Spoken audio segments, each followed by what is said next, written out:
बस। चलिए आज हम देखते हैं पार्ट्स ऑफ स्पीच।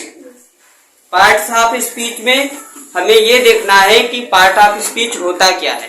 पहले तो हम इसको समझेंगे एक सेंटेंस के द्वारा। एक हम सेंटेंस लिख रहे हैं यहाँ पर नीचे, और उससे हमें समझना है कि पार्ट्स ऑफ स्पीच क्या होता है। ठीक है, हम यहाँ पर एक सेंटेंस लिख रहे हैं। Ram went to market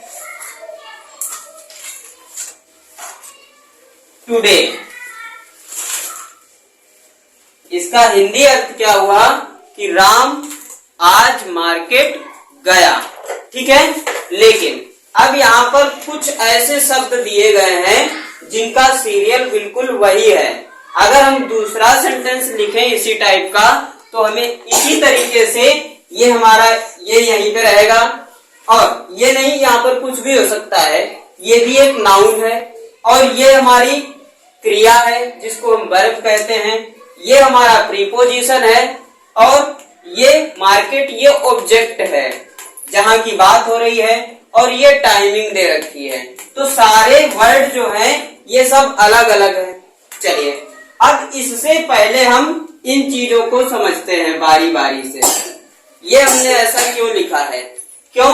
parts of speech शब्द भेद इसको हिंदी में कहते हैं। तो पहले हम इस चीज को भी समझ लें कि शब्द क्या होता है। पहले इसको समझेंगे, शब्द क्या होता है। सबसे पहले जो शब्द है ये दिया है आपको दूसरे नंबर पर। ये है तुम्हारा दूसरे नंबर पे, ये है शब्द। लेकिन हम कहें कि ये शब्द बना किससे है, किससे मिलकर बना है? अक्षर से। किससे मिलकर बना है? अक्षर से। ठीक है, थोड़ा सा तेज बोलो। ठीक है, अक्षर से मिलकर बना है। अब अक्षर क्या होता है? आपने देखा है हिंदी में छोटा आ से लेके ज्ञाने तक होता है, और इंग्लिश में ए से लेके जेड तक होता है। इनको हम क्या कहते हैं? अल्फाबेट। ये हमारे अक्षर हैं। अच्छा, जिनके अंतर्गत आते हैं ये आ से ज्ञा तक, ये क्या हो गया? ये हमारा हो गया एक भाषा, जिसको हम भाषा कहते हैं। इंग्लिश में इसको लैंग्वेज कहते हैं। हर एक भाषा में कुछ अक्षर होते हैं, चाहे अक्षर कम हो और चाहे ज्यादा हो, वो अलग बात है। और सबके अक्षर अलग अलग हिसाब के होते हैं। कुछ ऐसे अक्षर होते हैं जो हम लोग समझ नहीं पाते, कुछ ऐसे अक्षर होते हैं जो हमें अच्छे से आराम से आसानी से समझ में आ भी जाते हैं। जैसे ये हम लोगों ने इन दोनों भाषाओं को अच्छे से पढ़ा है। केजी से लेके हमने केजी से शुरुआत की तो हम लोगों को यही बनाने को दिया जाता है। क्यों? क्योंकि ये हमारी सबसे छोटी इकाई है। भाषा की सबसे छोटी इकाई होती है अक्षर। अब इस अक्षर से, इस अल्फाबेट से जब दो अल्फाबेट को या दो से ज्यादा अल्फाबेट को हम आपस में मिला देते हैं तब वो एक बनता है शब्द। ठीक है, और जब ढेर सारे शब्द होंगे तब एक बनेगा सेंटेंस, जिसको हम कहते हैं वाक्य। और इनकी बात हम इसको पार्ट्स ऑफ स्पीच को पढ़ने के बाद हम इसकी बात करेंगे। तब हम सेंटेंस पढ़ेंगे और वहां पर हम कई तरीकों के सेंटेंस पढ़ेंगे। जैसे हमारा ट्रांसलेशन हो गया, या हमारे ट्रांसलेशन वाले हो गए, इंपरेटिव सेंटेंस हो गया, या use of the, use of was verb, use of has है, और ये सारे सेंटेंस इसमें हम पढ़ेंगे। उसके बाद में आता है वाक्य ढेर सारे हों और उनको हम एक जगह पर क्रम बाई क्रम लिख दें, तो उसको हम कहते हैं फुल कन्वर्सेशन। मतलब एक पूरी बात कहने के लिए आपको किन किन चीजों की जरूरत पड़ेगी? पहले तो वो अक्षर में जाएगा, अक्षर मिलके शब्द बनेगा, फिर ढेर सारे शब्द मिलकर एक वाक्य बनाएंगे, और फिर ढेर सारे वाक्य मिलकर एक फुल कन्वर्सेशन बनाएंगे। ठीक है, अब हमें इसके बारे में पढ़ना है पूरा, हमें इस चीज के बारे में पढ़ना है। हमने अब कहो सर इसकी बात क्यों नहीं की? इसकी बात इसलिए नहीं की क्योंकि अभी हम लोग अक्षर के बारे में डिटेल से पढ़ने के लिए हम हिंदी को पढ़ेंगे, तब आपको हम बताएंगे कि अक्षर कितने प्रकार के होते हैं। इंग्लिश में तो अक्षर 2 ही प्रकार के होते हैं, स्वर और व्यंजन, लेकिन हिंदी में अक्षर कई प्रकार के होते हैं। ठीक है, चलिए अब हमें आप लोगों को ये समझने में आसान रहेगा कि शब्द क्या है। शब्द किसी भी 2 अक्षरों से या 2 से ज्यादा अक्षरों का मिला हुआ एक समूह होता है जिसको हम शब्द कहते हैं। लेकिन अगर हम कहें वाक्य क्या है, तब हाँ, कई सारे शब्द मिलकर, 1 से ज्यादा शब्द मिलकर जब बनते हैं तब उसको हम वाक्य कहते हैं। लेकिन इंग्लिश में कभी कभी एक ही शब्द होता है लेकिन उसको भी वाक्य मानते हैं। ऐसा हमें पढ़ने को मिलेगा इंपरेटिव सेंटेंस में। जैसे हमने कहा खेलो, आपको खेलना है, आपकी खेलने वाली क्रिया शुरू हो जाएगी, खेलने लगेंगे, तो ये एक पूरा सेंटेंस हो गया, लेकिन शब्द ही है पूरा एक, और इंग्लिश के हिसाब से ये एक पूरा सेंटेंस है। और कहाँ का सेंटेंस है? इंपरेटिव का। तो अब हमें इसको समझना है, ये कितने प्रकार का होता है, पहले इसको समझें, फिर उसके बाद में हम समझ पाएंगे कि वाक्य क्या होता है और कितने प्रकार का होता है। ठीक है, चलिए अब इसमें जो दिया गया है, Ram went to market today. अब इसमें हर चीज अपनी अपनी एक अपनी ही जगह पर है, किसी को हमने सीरियल से इधर उधर नहीं किया। हम चाहते इसको यहाँ लगा दे, नहीं, गलत, क्योंकि इसका जो प्रीपोजिशन है ये कहाँ पर लगता है, ये अभी हम इसके बारे में पढ़ेंगे आगे। क्यों? क्योंकि ये तो हमारा सब्जेक्ट है और इसी को हम नाउन कहते हैं। ये हमारी वर्ब है जिसको हम क्रिया कहते हैं, लेकिन यहाँ पर ये वर्ब की सेकंड फॉर्म है। ये क्या है? प्रीपोजिशन। ये क्या है? ऑब्जेक्ट है, लेकिन ये भी नाउन है, ये भी नाउन है। अब ये नाउन है, ये भी नाउन है। सर जी आपने कंफ्यूज कर दिया, दोनों नाउन बता दिए। हाँ, लेकिन ये अलग अलग है। ये है हमारा प्रॉपर नाउन और ये हमारा कौन सा नाउन है? कॉमन। ये हमारा कौन सा नाउन है? कॉमन। और ये क्या है? ये भी नाउन ही है, ये भी नाउन है, लेकिन ये अब कौन सा नाउन है? अब्स्ट्रैक्ट। हाँ, ठीक है, चलिए अब हम आगे देखते हैं कि पार्ट्स ऑफ स्पीच कहते किसको है। अब आपने जब इसको समझ लिया है तो ये समझना आसान रहेगा कि पार्ट्स ऑफ स्पीच उसको कहते हैं जो शब्द हमारे सीरियल में हो, मतलब एक सीरियल होता है और इन सभी शब्दों का अपना अपना अलग अलग काम है। इन सभी शब्दों का अपना अपना अलग काम है और इसी चीज को हम क्या कहते हैं? Parts of speech. ठीक है, पार्ट ऑफ स्पीच वो होता है, वे शब्द जिनका एक समूह होता है लेकिन उनका सीरियल हटता नहीं है कहीं पर भी। उनका एक निश्चित स्थान रहता है और निश्चित क्रम रहता है उनके काम के हिसाब से। वे शब्द जिनके काम के हिसाब से उनको अलग अलग जगह पर, उनकी जो जगह निश्चित है उसी जगह पर रखना पार्ट्स ऑफ स्पीच होता है। लेकिन ये कितने प्रकार का होता है? ये 8 प्रकार का होता है। अब हम इसको आगे देखते हैं। पार्ट्स ऑफ स्पीच 8 प्रकार का होता है। ठीक है, चलिए इसको हटा देते हैं, चाहो तो इसको लिख भी सकते हो, लिख लीजिए जल्दी से। शब्द किससे मिलकर क्या बोलते हैं? ये इसका सीरियल है और इन सारे सीरियल को हम पढ़ेंगे। पहले लिखना है अल्फाबेट जिसको अक्षर कहते हैं, फिर वर्ड, फिर शब्द और सेंटेंस मतलब वाक्य, फुल कन्वर्सेशन मतलब एक पूरी बात। ठीक है, और जो भी हम लिखते रहे उसको लिखते रहना हिंट के हिसाब से, ताकि तुम्हें दोबारा से अगर इसको देखना चाहो तो दोबारा से देखोगे, पूरा समझ में आ जाएगा। ठीक है, चलिए आगे हम देखते हैं ये कितने प्रकार का होता है। ऊपर से लिखो, ऊपर वाला ALFABET अल्फाबेट। यहाँ पर हम देखेंगे वाक्य कितने प्रकार का होता है। पार्ट्स ऑफ स्पीच यहाँ पर लिखेंगे टाइप्स ऑफ पार्ट ऑफ, अरे सीधे सीधे लिख दो टाइप्स। यहाँ पर लिखेंगे टाइप कितने प्रकार का होता है ये 8 प्रकार का, ये 8 प्रकार का होता है। मिटा दीजिए, हो गया। ओके,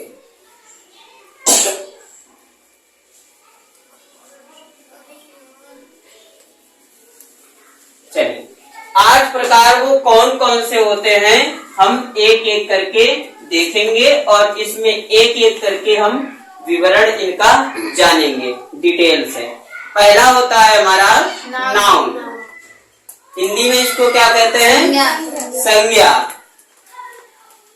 और ये आपका हिंदी में भी काम आएगा और इंग्लिश में तो काम करेगा। ठीक है, यही सेम रहता है जो आपका पार्ट्स ऑफ स्पीच है, शब्द भेद है, ये आपका हिंदी में भी काम आएगा, ये हिंदी व्याकरण में भी पूरा काम करेगा। ठीक है, दूसरा क्या है प्रोनाउन, दूसरा है प्रोनाउन। जिस तरीके से एक मोबाइल खरीदते हैं वहां पर होता है एक खाली उसका मॉडल दिया रहता है और दूसरा आएगा उसी जगह पर, तब उसको कहते हैं प्रोवर्जन।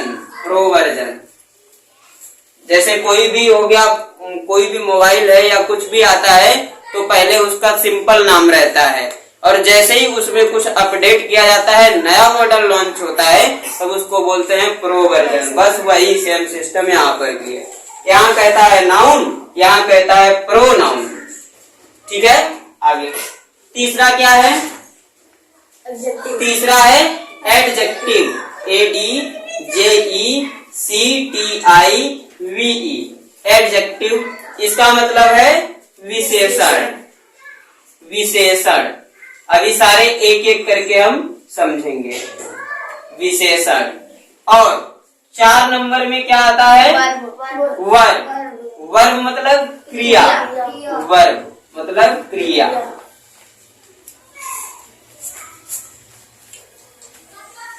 और 5वां क्या है एडवर्ब, ADVERB, एडवर्ब। ये क्रिया विशेषण, क्रिया विशेषण। आज के बाद आपको कभी भी पार्ट ऑफ स्पीच पढ़ने की जरूरत नहीं पड़ेगी अगर अच्छे से समझ लिया। 6 नंबर में क्या आता है प्रीपोजिशन। प्री मतलब होता है पहले और पोजीशन का मतलब है जगह। प्रीपोजिशन मतलब उसकी जगह से पहले, जो आने वाला है उसकी जगह से पहले लगाते हैं। इसको क्या कहते हैं संबंध बोधक या संबंध वाचक। इसकी हिंदी हम नीचे लिख रहे हैं, संबंध बोधक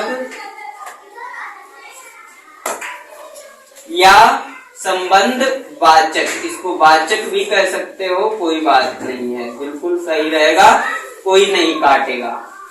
ठीक है, 6 नंबर हो गया। 7वां क्या है कंजक्शन, CONJUCTION,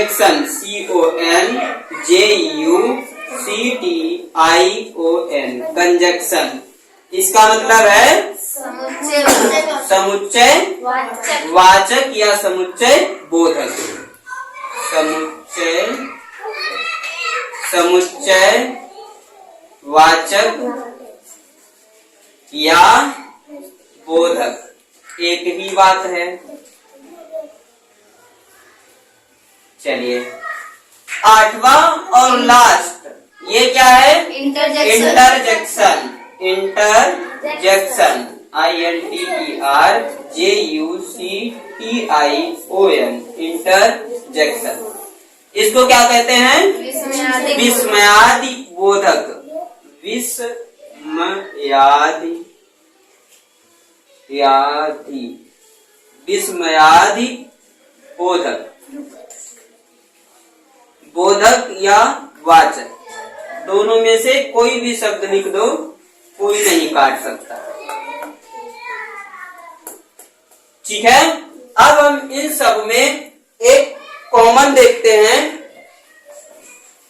क्या होता है कि जितने भी हमारे ये लिखे हुए हैं आठों, अब हमें इन आठों का डिटेल में जानना है कि कौन कितने प्रकार का होता है। ठीक है। चलिए अभी हमें क्या करना है, हमें ये देखना है कि ये सारे जितने भी लिखे हैं इनके बारे में हमें डिटेल से देखना है। डिटेल से देखने के लिए पहले हम इसको संक्षिप्त में समझ लेते हैं, थोड़ा थोड़ा करके, ताकि आप लोगों को पता चल सके। नाउन क्या होता है? नाउन होता है, आपने एक पढ़ी होगी डेफिनेशन, जिसको परिभाषा कहते हैं, वो पुरानी घिसी पिटी, जिसको हम कहते हैं noun is the name of person place और थिंग। हो गया। हाँ, और लेकिन यहाँ पर कुछ और भी डेफिनेशंस दे रखी है। यहाँ पर एक और जो डेफिनेशन दी है वो बिल्कुल छोटी सी दी है। नाउन इज ऑल थिंग्स, मतलब सभी वस्तुएं, मतलब सब चीज नाउन है। ठीक है। तो जब हम देखते हैं कि सभी चीजें नाउन है, या a noun is naming words of anything, मतलब वो शब्द जो किसी भी चीज का नाम देते हैं उनको भी हम नाउन कहते हैं। ठीक है। चलिए अब हम आगे से इनको समझते हैं कि नाउन क्या होता है। पहले हम नाउन को समझते हैं। ये हटा दें, इसको लिख लिया, जल्द लिखो।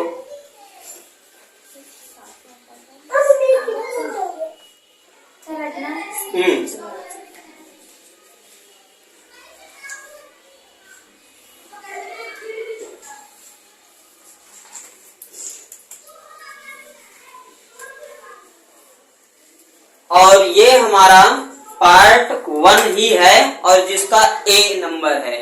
बी वाला हमने पहले ही पहुंचा दिया है, तो ये पार्ट एक का ए पार्ट है। ठीक है। अभी हमें पार्ट बी का, ये पार्ट ए है, पार्ट 1 का ए। ठीक है। अब इस वाले में हमें सिर्फ ये समझना है कि ये सारे होते क्या हैं। अब एक एक करके हम डिफाइन करेंगे, और हमने पार्ट 1 के बी में हमने पूरी तरीके से नाउन को खत्म कर दिया है। ठीक है। अब हम वहां उसी के आगे से पढ़ेंगे प्रोनाउन से। ठीक है। ठीक, अभी बस इस वीडियो को पॉज करो, खुद में सेव कर दो। वही से उसी पे क्लिक करो। नाउन को अब हमें देखना है। नाउन जो है वो अपनी पुरानी अंग्रेजी के हिसाब से ये 5 प्रकार का होता है। और नहीं, ये उसी में जाएगा। पुरानी अंग्रेजी के हिसाब से ये 5 प्रकार का होता है, लेकिन नई जो ग्रामर आई है इसके हिसाब से ये सिर्फ 3 प्रकार का है। कैसे होता है अब हम यहाँ पर देखेंगे। ये है हमारा नाउन, और इधर हम लिखेंगे जो आजकल की हमारी अंग्रेजी है, जिसको हम कहते हैं मॉडर्न इंग्लिश।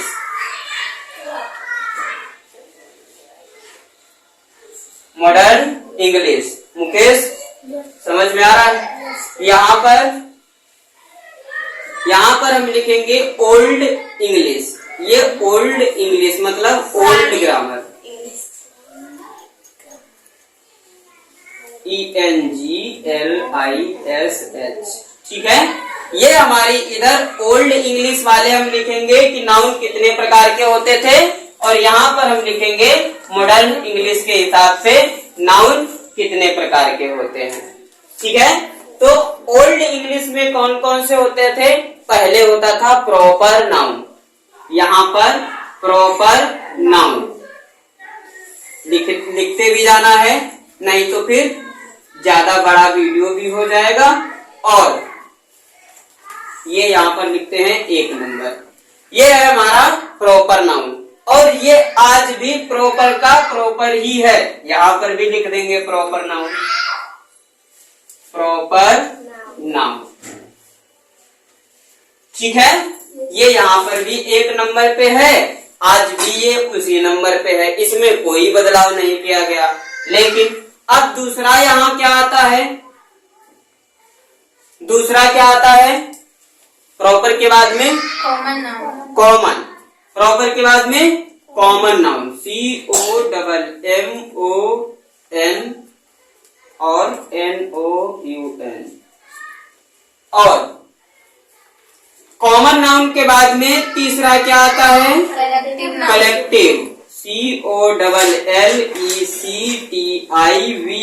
कलेक्टिव नाउन, ठीक है। और 4 नंबर में क्या आएगा? Material noun, material noun, MATERIALNOUN।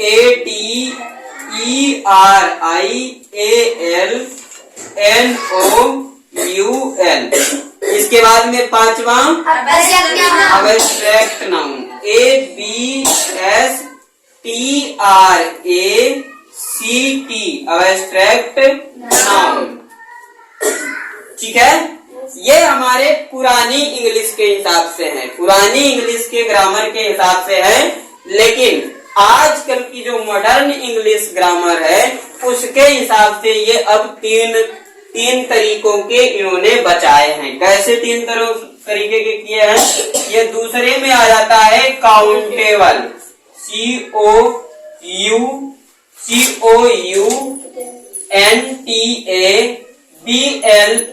Countable noun, जिनको हम गिन सकते हैं, ठीक है।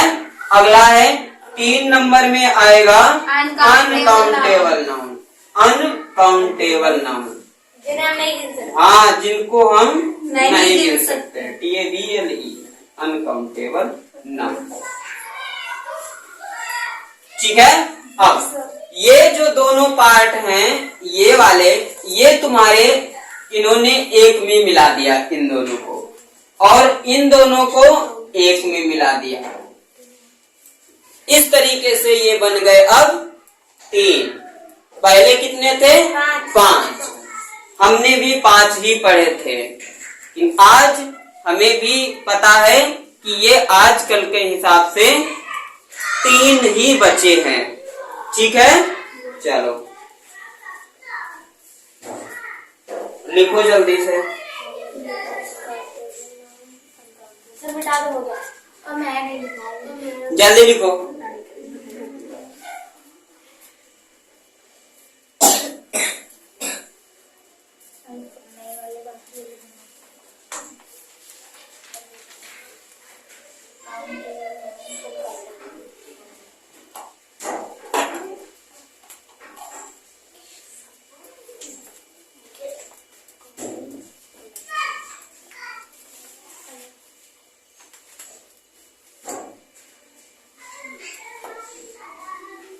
जो हमारा पहला पार्ट ऑफ स्पीच था वो था नाउन, और वो कुछ इस तरीके से बांटा गया है, हिंदी भी लिखते चलते हैं साथ में,